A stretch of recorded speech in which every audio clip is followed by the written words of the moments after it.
A little bit concerning, though, that they now don't have any significant rotation potential outside of just straight up TPing onto someone's face. There's no gonna there's not going to be any sort of sneaky plays where they can wrap around and make use of a lot of mobility. But if the trade-off is that their lanes go a little bit better for the lava side, then maybe that'll work out for them just fine. And as you said, you always have that bloodlust onto whatever carry they put into Kataro's hands. But Hokori on the other side looking for maybe a little bit of a defensive option with the Treant Protector. And what do they pair with it? Okay, very simply the Luna. Makes a lot of sense. They're getting a lot of just very solid heroes. Of course, we saw the Luna banned out in the first game against the team with the Tide just because it's one of the few carries that actually has kill potential on this Tide Hunter. Not to mention that it's also one of the few carries that actually has enough damage to deal with that Tide. The lane's going to be a little bit annoying because you are playing versus a silencer, but that's also where Gardic always just takes over the lane as soon as it becomes a little bit too unsafe for his carry, and then he gets his own farm. So it is starting to feel more and more like a Hokori lineup, especially whenever they had Lumiere on their team. Looks very similar. And AM, okay, that's a Guitaro hero right there, but is that really going to be enough? I mean, you're playing AM versus Doom, but if you fall too far behind in this game, script has almost been flipped here. Now, Lava are the ones that are going to look for that later timing, and they're just going to be surviving until that point. The only problem is if Hokori get a concise enough push on you, then this AM really can't do anything. Luna versus AM is a very close matchup, but at the same time, I think the rest of their heroes do kind of even it up. Not to mention, Tree versus AM is also pretty bad for that hero just because as soon as you commit that Manta onto anyone, then you're going to get rooted. Then you have to be very cautious about what you do with your life. It's an interesting hero pick, but I think if anything, it feels more like a Katara hero and maybe not the best hero for this type of game. Yeah, it does to a certain extent match his style, and as you were alluding to, that may not necessarily be a good thing in this scenario, but they're in it. They've got the AM. We'll see exactly the way that he itemizes here as well, if it's just going to be a sort of more long-term strategy to try and outfarm the Luna, or if he maybe mixes it up, goes for something a little more combat-oriented, although if Lava were doing that, I'm pretty certain they would have taken a non-anti-mage carry, so it very much seems like they have strapped themselves in for the sort of long haul in this game. But with the AM being picked up, we move into the final phase of the bans, both sides now keying in on that middle lane. Hokori taking away both the Kunkka and the Leshrac. Lava, meanwhile, start with the Puck ban, and at this point, taking a look at it, all the spirits are still in, so really any of those would make for a decent ban here, but if you're Lava, you do have the advantage, right? You have that final pick, so you can maybe sort of steer Hokori in the direction that you want them to go. And at the end of the day, if they really wanted to, they force Hokori to possibly pick the Void Spirit, and then Lava would go for the Storm Spirit again. Again, we also have heroes like the Wind still in the pool that I know that Leo Style absolutely loves, and I think he would like to play it in a game like this versus both the Treant and the Weaver. It feels like you need that type of disable like Shackle Shot would be, where you have plays to make in the downtime because you're getting nothing from your supports. Everything is going to be about the Ravage here, and they do Okay. flip the script. There's your offlaner, most likely. I don't think Jamar is going to take that Beastmaster mid. He might, but at the same time, they always could have done this. I think that's where that Lena ban makes a little bit more sense if they did want to put him on the Doom. And unfortunately, AM does not play well versus Beastmaster in the slightest. There's just not much you can do versus those summons. Of course, he has an Ogre in the lane. He's going to be the one taking that brunt damage in the first few minutes. But after that, I feel like he really is going to get chased around the map. And look at what a beautiful push Hokori have been able to get now. You've got Beastmaster Luna. If you can break through that tier 3 tower, then suddenly I don't really know what you do versus the Rax. And Okay. instead of Batrider instead of Wind, it's also an option. And now you do fix some of your problems. You actually have someone that can go versus this Doom. And yeah, Jamari will just slot in on the Doom. But this is honestly really good lane for Leo style. Not just that, you're going to be able to farm pretty much uncontestedly for a very, very long time. And there are no defensive tools on the Hokori side. Leo style has a very large opening in this game to just kind of make whatever plays he wants. Yeah, I think that is going to be one of those bigger benefits to having the Bat Rider, is that he's going to be able to farm up quite nicely. He'll then be able to make plays, and between the Bat Rider and the Tide Hunter, you've got a duo that can maybe just sort of handle the brunt of the action until Kataro on that AM is sort of ready to go. That's a pretty big if, and it is going to depend on what Hokori try to put together in terms of their aggressive pushes, but if they can hold out long enough, the AM, maybe, as we said, not the best hero for this exact situation, but it's still going to be a threat. It's still going to do a pretty sizable amount of damage. Yeah, and that's where Lava, they're playing the game where they just need to survive until Katara wants to join them. Will Hokori be able to push them to their limits? That's a different question, but at least we're seeing this Doom in at least a different position, and I think it is an interesting position to put it in. Of course, a lot of South American or Southeast Asian and Chinese teams really like the mid Doom still, just because it farms incredibly fast. You're the top net worth hero in the game. You get so many levels so quickly, but that's where we also need to see him make these plays. And I do think that Hokori, they have the ability to make a few more plays just because they do have that roar to play around. At the same time, it's all going to be about Leah style and whether or not he can really make these supports' lives hell, especially the Luna Treant lane. If you can find those kills early on and really force Gardic on the back foot, then we've seen Gardic really struggle whenever he does get pursued, especially once those lanes start breaking down. Magic is an abomination. Final game of the night getting underway, and I do just want to say at this point, something about the Doom. You were sort of talking about it a little bit as well in terms of seeing it in a different position. I think this is especially a situation where it has more potential to work because of the way that they've set this up. The last time we saw this Doom out from this Hokori lineup, they put it in Vitali's hands in the off lane, which is not a problem in and of itself, but since the Doom was in the off lane, he was sort of a little bit more farming oriented, but they had also taken a mid laner in that scenario that was not the most active either, whether by inherent choice or just because of the play style that they came up with there. This time around, you put Jamari on at mid, so it can afford to be a more farming oriented hero, because then you have the Beastmaster in the off lane for Vitali, who can then be your playmaker. So I feel like that was one of the big issues, and when we see this Doom sort of struggle, it's because he's supposed to be an active hero who instead ends up focusing a little bit too much on farming. With this setup, I think they can definitely avoid that pitfall. No, I definitely agree. I think that then the game does become more about whether or not Vitali actually gets shut out. Of course, he has an Orb of Venom. He's assuming that Kataro is going to pretty much be easily pressured here. Could be looking for the deny on the bounty rune, but I think he's just going to let them have that 2-2 split. And I think they did. Yeah, did get the 2-2 split. So we'll have to see. Again, all of the activity, it's going to be about the Beastmaster. It's going to be about the Bat Rider. Everyone else is kind of stuck in their lanes because we have a very similar situation where, aside from maybe the Weaver and the Silencer rotating for runes, no one ever really wants to set up ganks on this mid lane or even in the side lanes. It's all going to be action coming to them. Yeah, this is not really an easy situation for anyone to go mid, which something we were sort of talking a little bit about, especially on the Lava side with the support duo. Your Silencer and your Ogre, they're not exactly known for high mobility and early rotations. They just kind of sit and help secure the lanes. But if they do that, if MJZ and hold on, looking for the board, not going to get it, but if MJZ and Moose can just sort of apply that early pressure, then your lanes are going to look quite a bit better. But the pressure right now is on to Kataro, who doesn't have the blink at the moment, so he's just going to really drop low, and they need one more hit. El Misho's going to get it, and well, that's not the way that this lane really needs to go. If you're Lava, you lose the anti-mage right away, and that slow from the boar combined with the Orb of Venom just really keeps the anti-mage down. Once he has the blink, that is a far less likely play to happen, but I mean, he goes for the break at 1 and he gets punished for it.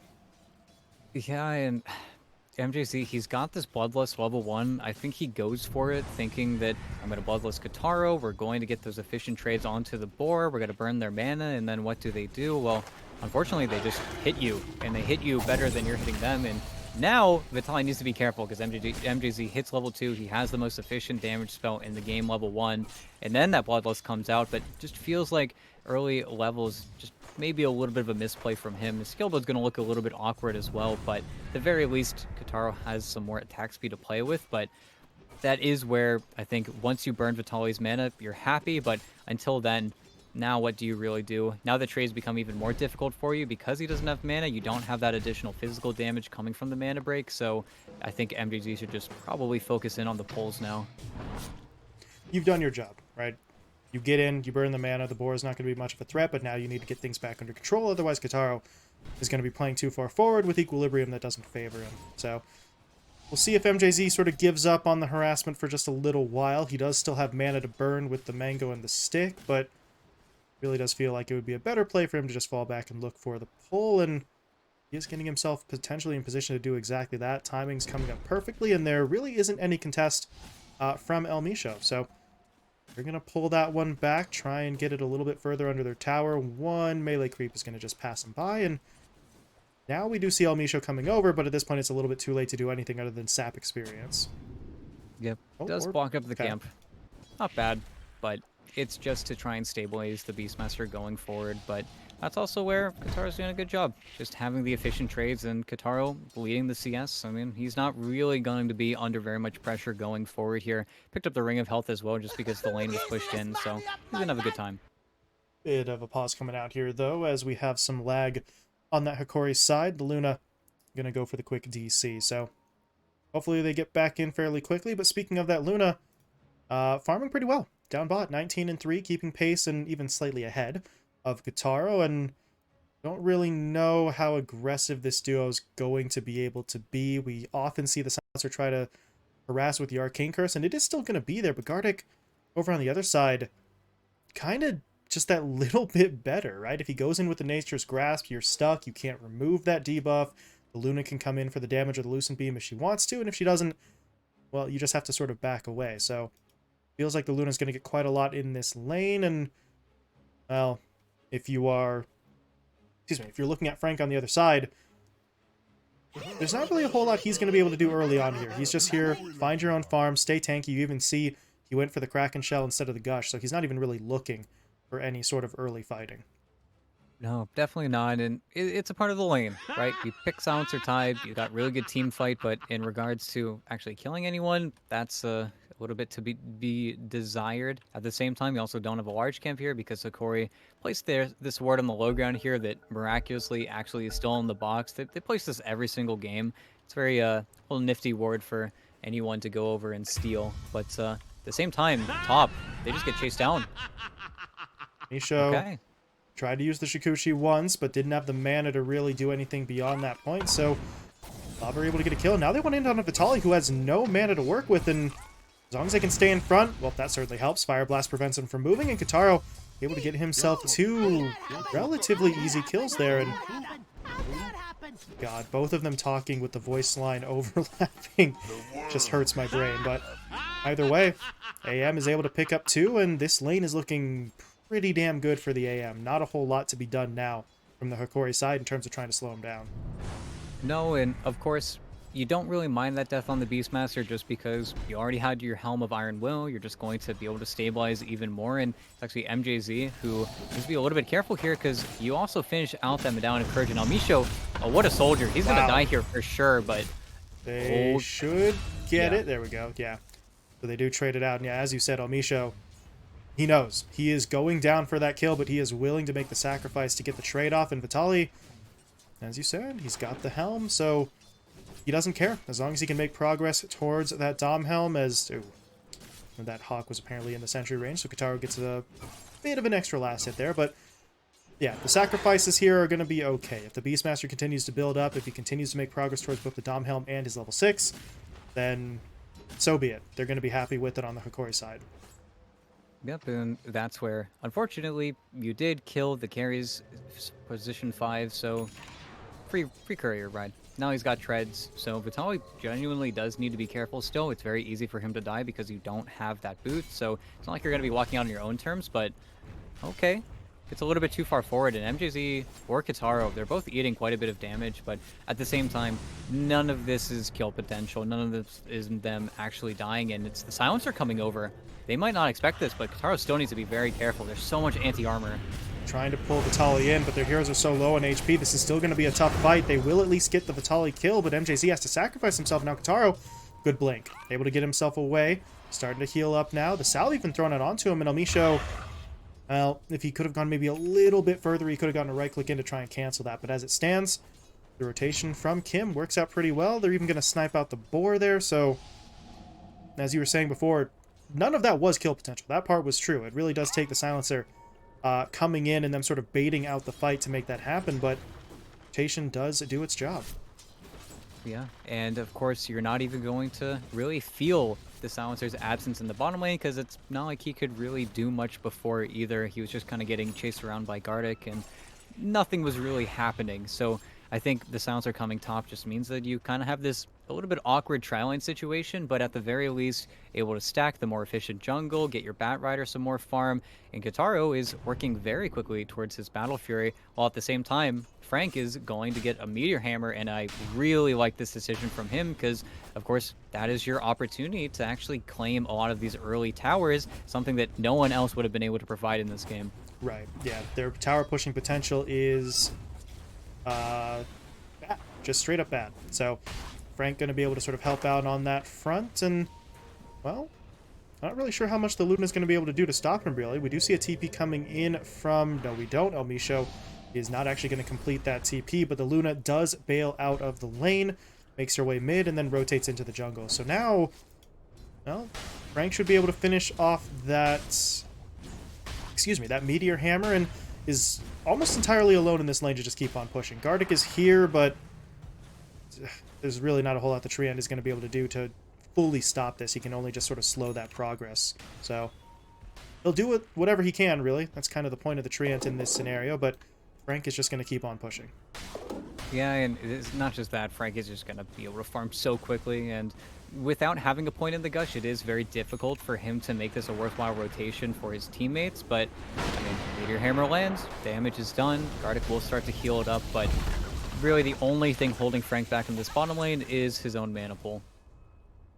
We do see he does have the first half sort of the soul ring here, so you can clear out a lane or two. Yeah, gets that delivered out to him in the next couple of minutes, and some of those mana problems will be solved with the soul ring pickup. But by the time the soul ring gets to him, honestly, he might already be done with this tower. He's just going to be able to take it down. Gardic's not in a position to deny it, so tier 1 taken, and now if you're Frank, what do you do? Because it's very tempting to just stay down here and keep farming. He could realistically try that, but you're a Tide. You have your ult, and there are potential plays to be made elsewhere on the map. So we'll see if he makes a rotation or if he just looks to continue working with what's a very favorable situation last hit-wise.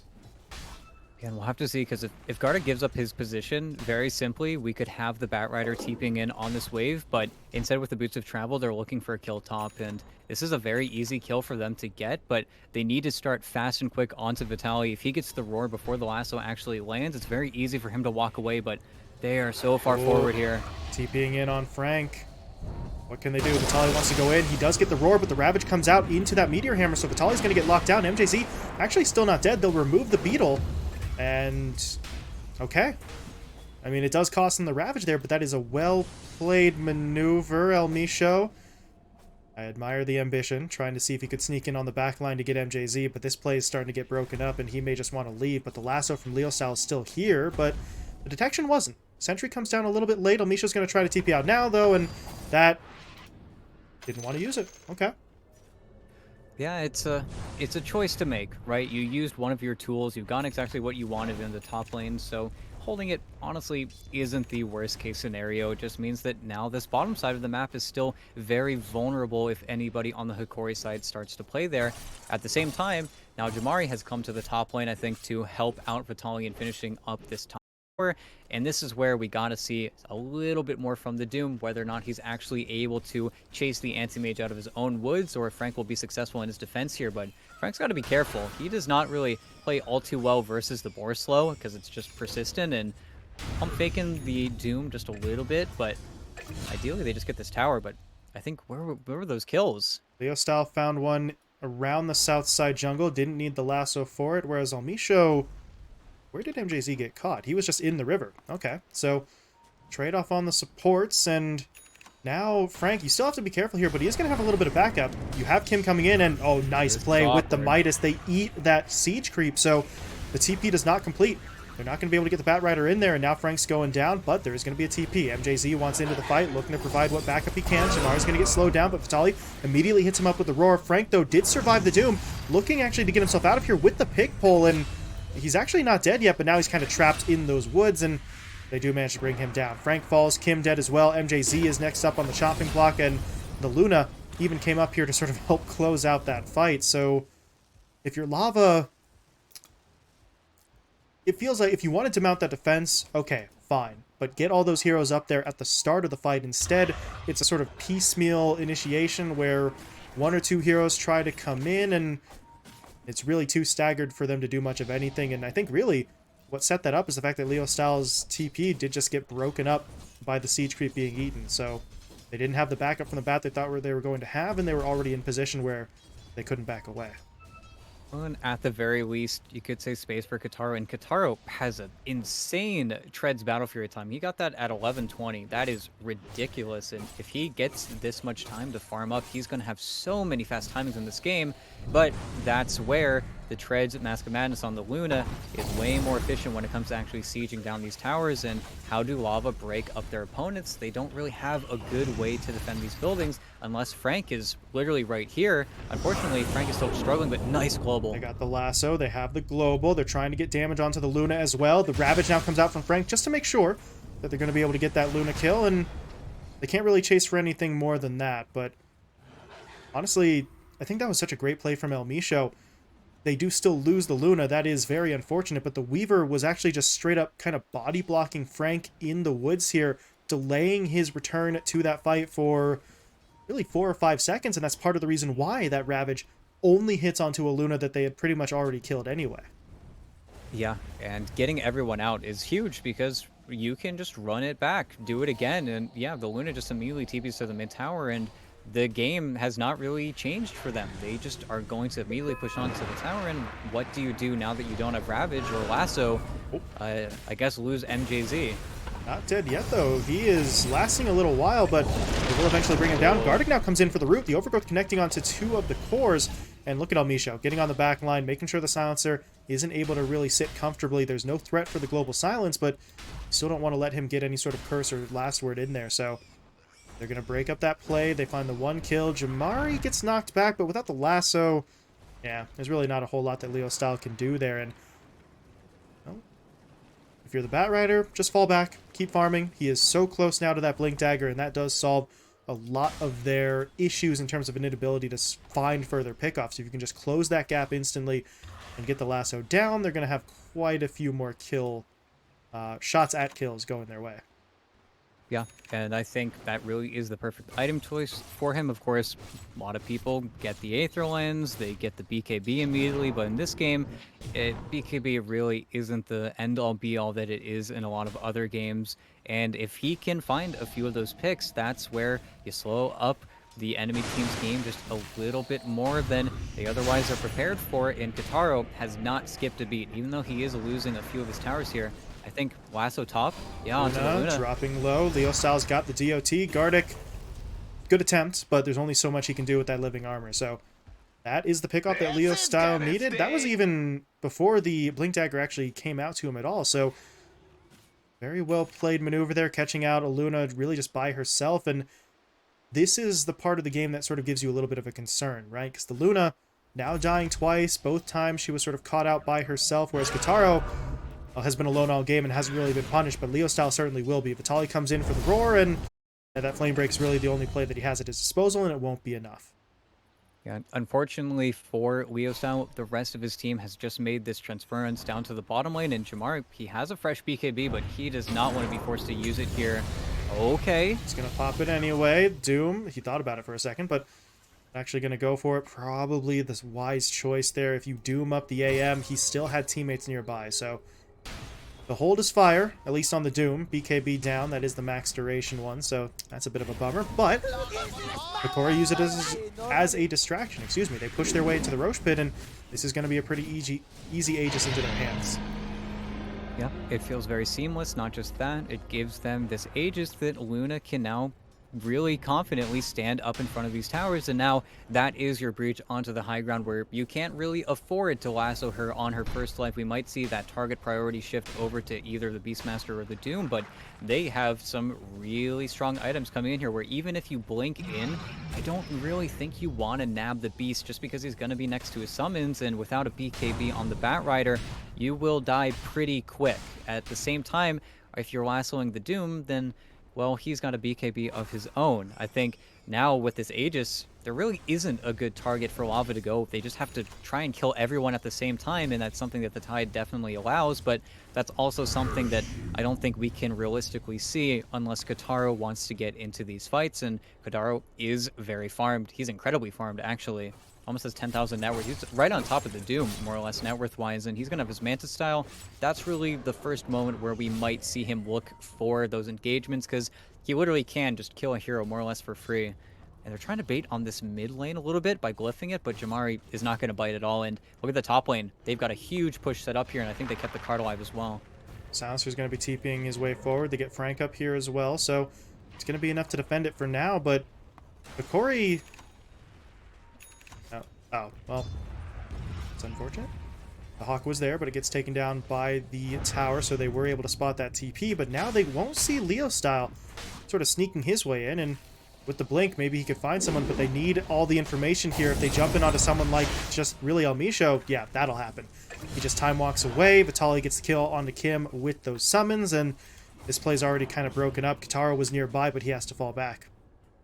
Yeah, and now already used the glyph, might as well just stay here on the tower, and Frank is trying his best here, and it's a little bit of a crazy dive. It's a nice blink from Frank as well, so he is going to get out of dodge, but his tower is assuredly dead, and Kotaro was honestly in the neighborhood, so he does not have that same split push threat that an AM a little bit more setup would have, and they might even poke the high ground here, and what can you really do to get them away? Of course, Frank is going to stand here and really look menacing at them. He's got the blink, but unless one of those easy targets presents themselves, I don't think they're really going to bite. And the Hokori are actually the ones that decide to, I think, back out and try to find Kotaro here, but Jamari...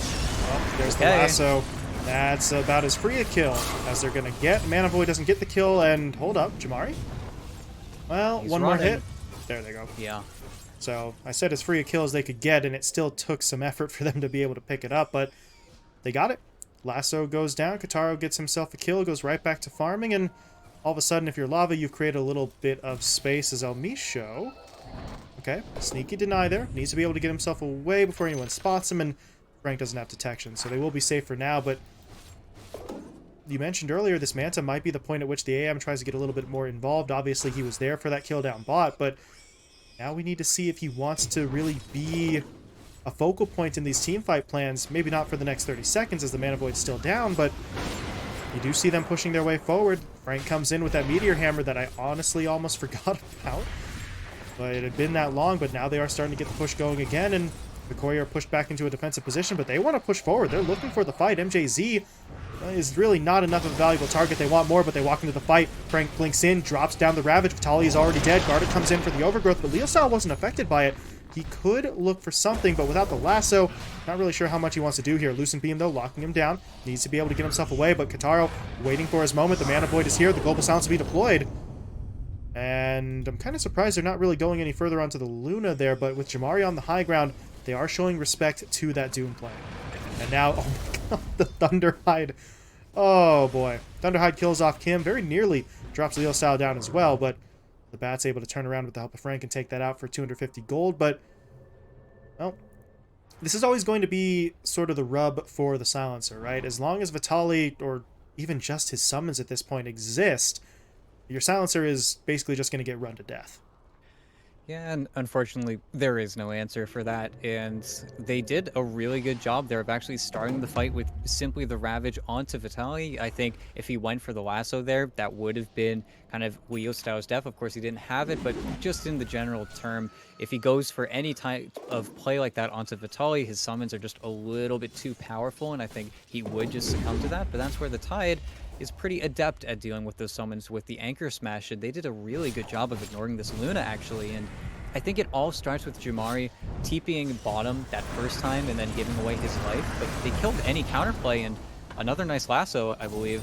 And they do use it just to get a Treant Protector there, but the game gets easier and easier as we go on, and Katara was actually getting an Ags on the Anti-Mage. Got very close to the enemy there with that blink forward, but yeah, he is able to back away, and the blink is always an interesting one. Not one that we see really every game from the AM, although, to be fair, we don't see a lot of AM games at this point anyway, but we'll see exactly what he can sort of do with that play, if it's going to be enough to really make the difference, but he is already making some incredible progress towards it, but while he farms, you see Hokori jumping their way forward. They've got the silencer, he has 20 seconds for the ult, so they're just going to really try and take him down right away. They do manage to find that kill, but Jamari, good BKB, falling back, El Misho doing the same with the time-lapse, and all that time, the Luna went straight in for the tower, managed to get it, but you do have to be a little bit careful. Aegis is no longer available, so gotta make sure the Luna doesn't get caught out. MJZ, though, starting to push a little bit too far forward. He's forced to fall back, and Frank blinked in, So pig pulled risky. out. Oh my god, he's faking out the Ravage. Not a fan of that, as the Luna has to pop the BKB to fall back, but now they know the Luna's not here. They can go for the fight. Ravage down, connecting onto 3. They're going to be able to take the 2 supports out first. Now Vitaly will try to TP, and, well, the Flame Break only knocks back. It doesn't actually cancel, but Kataro over in the river trying to track Jamari down. Blinks a little off the mark, so he's still chasing for now. Oh, And- he turned, trying to get the Centaur Stomp. Oh, that's so sad. I think he had the blink. Man. Timing is just, oh, what is that, like half a second, 1 second at the most, really, and it ends up costing him his life. But Kataro continuing to make plays like this. Speaking of which, Leo style, he's actually jumping in, and that's going to force the roar just to make sure that Vitaly can fall back safely. Leo style, well, he was getting the lasso up in just a little while longer, so honestly, if you're Vitaly, that may have been necessary to avoid getting caught out, especially considering Lava were starting to bring reinforcements. But for now, Lava now have a lot of control or space on the map. Kataro can move into the west side jungle. He's going to look for this tier 1 tower as well, so Hokori do pop the glyph to try and defend it, but feels like they're still going to end up losing that tower with a new creep wave coming in. Yeah, and this blink fragment is really difficult for all these heroes to deal with. And another lasso onto Vitaly. Pull He him just in. doesn't have any setup. Get the kill, and now the Luna's here. This could be risky, however. How long till the Ravage? Still over a minute, so they don't have to worry about that. But Kataro still does a pretty substantial amount of damage here, but Jamari doesn't care. He's going to push in, looking for Frank. That Tidehunter is going to be hard to bring down, but they are looking for it. But at a certain point, yeah, they're not going to be able to just break through the Tidehunter like that casually. But Leo Style comes back in. Flame Break. Oh my Again. god. Forcing the Second time. BKB. The defensive BKBs here are just absolutely killer for the Luna. That's not the play you want to be forced into making, as Gardic now looks to TP home, but he's going to take too much DOT, and MJZ actually hits him up there at the end with the Fire Blast for the kill. So Lava trying to build themselves up, buying more time for the Anti-Mage, now starting to pick around the edges of this Hokori lineup as well. A kill on the Vitaly here and there, Gardic getting picked off, and again, this Luna, I don't really know what else you can do at this point. Maybe just pop the BKB earlier, because by the time he is activating it, he's lost too much health to have any sort of actual impact. Yeah, I think really we just need to see this blink dagger on Vitaly, or we need to see Jamari finding any initiation. It feels like that's where they don't have that simple tool that, again, we always talk about the Mars being that just catch-all that is just able to make something happen across the map. It feels like they are whiffing. They're not hitting anything with some of these abilities, and because of that, Lava can just stand at arm's length and force everything they want out of the Luna. And unfortunately, if you have 7 stacks on you, you didn't build up a Manta style. You don't have that easy dispel, and I don't think anyone on your team is necessarily going towards it at breakneck speed either. There are 2 Lotus Orbs queued up, and unfortunately, just ward a little Batrider illusion. Sucks for Vitaly, but that's where the smoke up from Lava.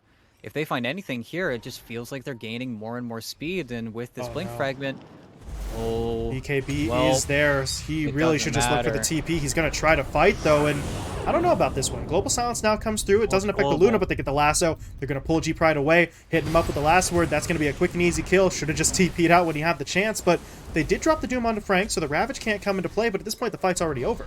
The Luna's dead.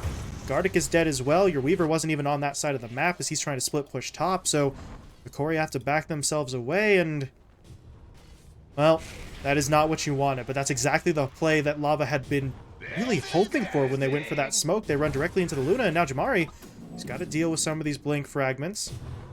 Kataro actually commit fully for it? For now, he's looking to push in, burning through quite a bit of the mana, but this is always going to be one of the issues with the anti-mage. You can push your way forward, but unless you're willing to commit the mana void, you really don't have a whole lot of actual lockdown to try and track these kills. Yeah, once Kataro gets the Scotty, that really is going to be kind of the end of the game here for Hokori, and it's just a horrible position. They can't pop the BKB TP on the Luna because you've got the lasso right on top of you. You can't doom the anti-mage because it's just the perfect silence from Moose, because you doom Blink pops his BKB to not get stunned and then immediately gets globaled, and they have these Lotus Orbs queued up, but without any way to get the silence off of you kind of in the by, there's just nothing. Almisha's the only one on his team with a Lotus Orb, and usually that's going to be used on himself. Unfortunately, there just isn't a whole lot worth talking about on the Hokori side. I think they're going to need this game to refocus around the pit, and they need to take something incredibly decisive, probably trying to kill Leo style before he gets anything like a BKB delivered out to him or picked up. But again, he just finds the lasso and died to Blink fragments. It just feels like Kataro's way too snowballed at this point, and they couldn't create that kind of game-ending push that they were really looking for the entire game. And unfortunately for Lava, they can't exactly kill the Roche in the easiest fashion. That's the biggest drawback of Kataro's build. He doesn't have any big damage dealing item, but now with the Scotty, I mean, he might just be able to brute force it. Or if anyone wants to show up, he'll gladly take them instead. Now we've reached the point where I feel a bit of a need to eat my words here, because I was talking about Jamari on the mid to... Oh, hold on. Get to that in a second, as Vitali's going to get hit up. Flame Break knocks him back. The roar reflected back in his face, and Vitalia will be taken down. But back to that sort of point, I was talking about Jamari having... The reason for that, as Almisho gets picked off there, was that you were supposed to have Vitali to be that initiator instead.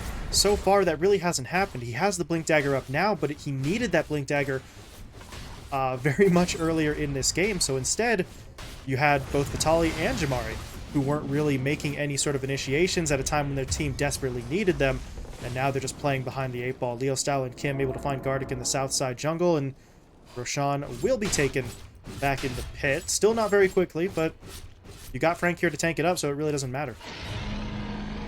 Man. And now you also have the counter spell Shard, so not only does it reduce enemy magic resistance, but it increases your own allies by just giving them that nice 10%, but at least Jamari found something. Nice little team up by the cores here, but will Leo Style find you with the lasso? They're so slow, but they don't want to pop their BKBs. And do go for the Eclipse, but there's the global into the lasso. Fight's over. Luna's dead. Jamari trying to get away. Frank's going to slow him up here with the Gush into the Ravage, into the Meteor Hammer. And Jamari now knocked back by the Flame Break. Can he somehow get back into the base? He does still have a bit of a speed bonus there from his teammate hitting him with the Bullwhip, but that doesn't matter. Kataro blinks forward. Roar reflected by the Lotus. Very well timed. And Vitali, unfortunately, just kind of signed his own death warrant, or maybe not. He's still walking around, but that's only because Kataro hadn't actually gotten around to killing him yet. Double kill for the AM. And Lava really just feeling like they're running away with this one. Kataro still has the Aegis in his hands as well, so there's just nothing for Hokori to do. There's no buybacks on anyone other than Gardic, and even if they do somehow wait out these respawn timers and try to push in, they're dealing with a 2-life anti-mage. Yeah, and at least they're not calling the GG now. You know, they could feel like there is a possibility if they do land another Doom on Jamari, but at the same time, this game is just so snowballed out of control. It just felt like Kataro was playing too well on this anti-mage. I mean, we were already talking about how good his timings were, but now what is your comeback mechanism? Is it hitting a roar, a blink roar onto the anti-mage where you're all hitting him for a good 20 seconds and the enemy team just doesn't react to you? It feels like there's no good way for Kataro to die anymore, and once this Aegis does get popped, I mean, he's got that slot for the Abyssal Blade. It feels like all of the things that Hokori could have played around, you know, like having a butterfly on your carry and having that build up, or getting so much armor that you suddenly don't care about the anti-mage because he hits like a wet noodle. It just doesn't matter. Jump mid onto Luna, not able to get the kill initially, but they do push G-Pride back. Jamari has to retreat as well, and Kataro, he's going to keep on pushing. He's got both the Lotus and the counterspell, so anytime they try to jump in onto him, they are very much in danger of hurting themselves, but looks like Kataro will fall back, and as you said, a Blink Roar would be nice, but what window do you have between the counterspell and the Lotus coming out from Frank where you actually do catch him by surprise, because you have to blink in without anyone noticing, and you have to hope that neither of those counters are there. So, incredibly difficult as, okay, Leo Sal has the first lasso block. The second one does come through, though. They do get a roar onto Leo Sal. That's going to allow them to take him out, but Kataro really is the problem here. He's going to push his way forward. G-Pride dropped low, mana burned, trying to make it back. The Void isn't enough to kill him, but it keeps him locked in place long enough for Kataro to get the kill, and this really does feel like they're just cleaning these up. Gardic is going to get taken down. There's a buyback on the Luna, however, so they could give it another attempt at a fight here. If they don't, though, they're going to start losing quite a lot more of their buildings. As Kataro pushes forward, he wants to use the Aegis, trying to get himself back up to full HP and mana.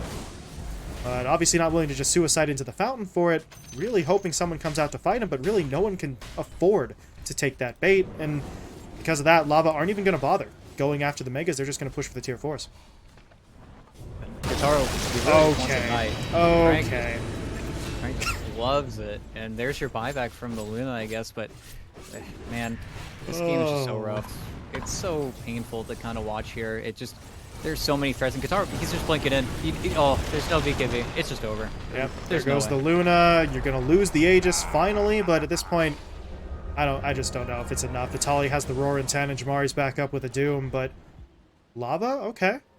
They are going to show a little bit of respect here as they fall back, mostly because while all that happened, they actually did lose their top lane, so there's a little bit of a reason for Leo Sal to try and fall back and defend it, but really does feel like Lava have just entirely kind of put the clamps on their opponents, right? Tier 4 tower. Actually, both of them didn't fall. There is still one standing, so there's a little bit of good news. If you're Hokori, the next push into your base is not going to be directly on to your Ancient, but that really is the only good news that they have at the moment, because in terms of the net worth, you take a look here at the graph, they're pretty even with Leo Sal and Frank, but then you look at Kataro and he's just, he's in a league of his own right now. He is just absolutely massive. Yeah, I honestly don't know what they do at this point. I think you have to find the Doom onto him. You'd love it to be an Ag's Doom, but unfortunately that's just kind of not in the game right now. So without any type of build-up like that, at least they have a Lincoln Sphere, and it did actually block out, like you said, one of those lassos from Leo style, but if anything hits, it just feels like the game is going to end pretty quick here. And without your Luna for 15 seconds, you're definitely not defending the spot racks, but at least your Ancient isn't claimed. They live to fight another day, I suppose, but it is, it's not going to be easy. Jamari, that is a very forward TP, though. You need to be careful. The Meteor Hammer, actually, it did technically clip him, but they're not looking to push in off the back of it. So Jamari stays safe for the time being, but Lava got to push through. They take the tower. They get the ranged racks. Melee, not really being focused on at the moment. Never mind. Kataro's now going to change his focus over to it, and he will easily clear that one out. So bottom lane taken in its entirety. No significant counterplay from Hokori whatsoever, and it just feels like bit by bit their defenses are going to be sort of whittled down, chipped away at, whatever phrase you want to use for it. The fact is, they're running out of time. They need to try and do something. They definitely do. It just feels like, what is their opportunity? They found Gardic somebody. is in. The global comes the out. Manta. Jamari, he's holding the Doom, trying to wait as long as he can, but while he waits, they're losing heroes. Gardic gets taken down. There's a buyback, though, on the Treant, but if he buys back, he doesn't have his ult. Meanwhile, they're just going straight onto the Luna. MJ doesn't even care. Yeah. I don't care if I self-stun. I still stun you as well, and that's going to be the GG call. They get one last kill onto Vitaly there to pad the stats a bit, and that is going to be Lava taking the 1-1 split. Yeah, just feels a little bit too easy for them, but man, Hokori, they had their opportunity. It's really the second or third time today where you have one team playing for their outs, playing for this timing-based push, and unfortunately I think D2 Hustlers are just too good at there's pizza downstairs. But I think they were a little bit too successful at actually executing their draft. They really just avoided everything that Hokori tried to do. There were two moments where Hokori were actually able to get that big push in the top lane and put pressure onto Lava's buildings. Unfortunately, the first time, you end up helping your BKB late on an Aegis that was timing out because there's so much damage coming in from the Bat Rider. And the second time, backdoor was already coming up because unfortunately, the anti-mage had already cut your wave. It just feels like with some of the buildup that Hokori decided to go for, I just don't think they were playing for really that incredible 15, 20-minute timing where they have this Aegis on the Luna and they can actually do something with it. In addition to that, I think because of how kind of scatterbrained their plays had to be, you don't see that much damage or really time allotted to this Luna to farm. I felt like so many times we were seeing really Jamari farming, Vitaly farming, and then the Luna getting dragged everywhere to take the objectives where she never felt like she got to be relaxed at all. It was always fighting for that next item timing, and unfortunately, when you get your Aegis before your BKB, and then you get forced to use your BKB over and over again, you just never had that clean team fight where Hokori were actually able to get those decisive disables, and you hate to point fingers and bring it all the way back to that first phase, but they didn't have a hero like the Mars. They didn't have someone who could just simply go in, and it just feels like so many times we see teams struggle because they don't have that one person who gets those counterplays going for you, and then you get to have your easy victory. Because there was a very real game where Hokori went at 20 minutes when Kataro only has 2 items, but instead, because they survived, they almost get a free win, it feels like. Not to mention that Kataro also just played out of his mind. Yeah, Kataro, absolutely massive, 16-1. Our concerns about the AM pick apparently were almost entirely unfounded, as there was zero pressure applied to him. And as you said, that lack of playmaker, I think, comes from the fact that they put Vitaly on the Beastmaster. I could see an early Dom Helm into the Blink, right? But instead, he really did want that Helm of the Overlord upgrade first, which, if that is all you need the Beastmaster to do, is stick in that lane and push it out and then make rotations after, sure, that's fantastic. But if you need him to be the playmaker, it really felt like Vitaly could not afford to delay that Blink purchase and the shift into a more active role to actually finish that item off. And by the time the Blink does come through, there's nowhere to rotate to. You've already lost most of your lanes. You're already pushed back into only about a third or a quarter of the map. So doesn't really work out. The switch up between Jamari and Vitaly was kind of neat when we saw it in the draft, but overall the effectiveness is just not there.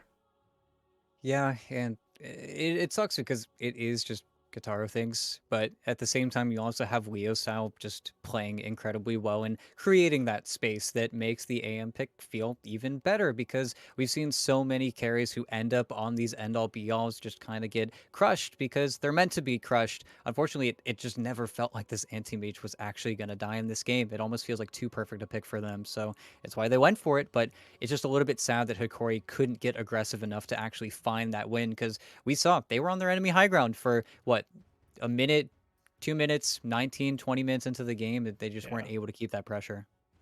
It's a bit unfortunate for them, but, and this is going to sound like a bit of a cop-out because it absolutely is, but if you're Hokori, you won game one. You got your point. You sort of keep yourself in the running there for a potential spot in that upper bracket. So I think realistically speaking, when we were looking at this matchup, it was one that quite a few people probably would have expected Lava to 2-0, and Hokori were able to defy those expectations. So game two, obviously still a bummer, but at least you were able to sort of secure the point early and keep yourself in the run. So that certainly has to count for something, and we'll see what the rest of the schedule has in store, because we are now done for the day.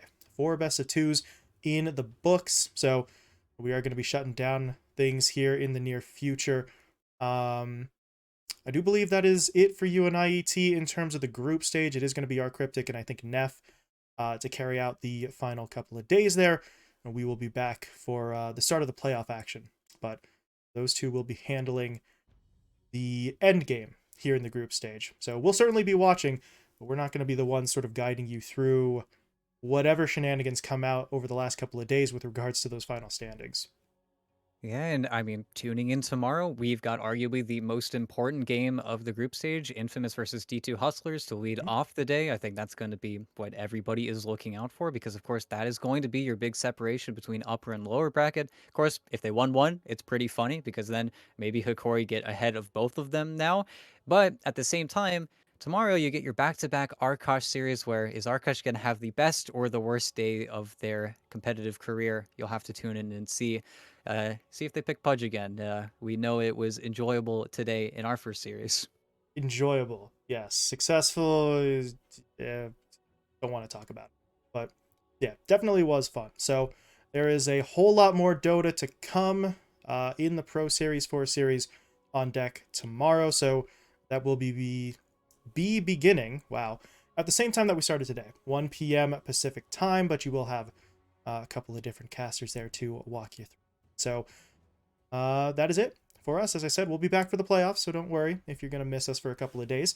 We shall return, but for now, we're going to be hopping on out of here. So one final time, folks, thank you all so much for hanging out, watching some Dota with us. Enjoy the rest of your night, the rest of your weekend, and we will see you later.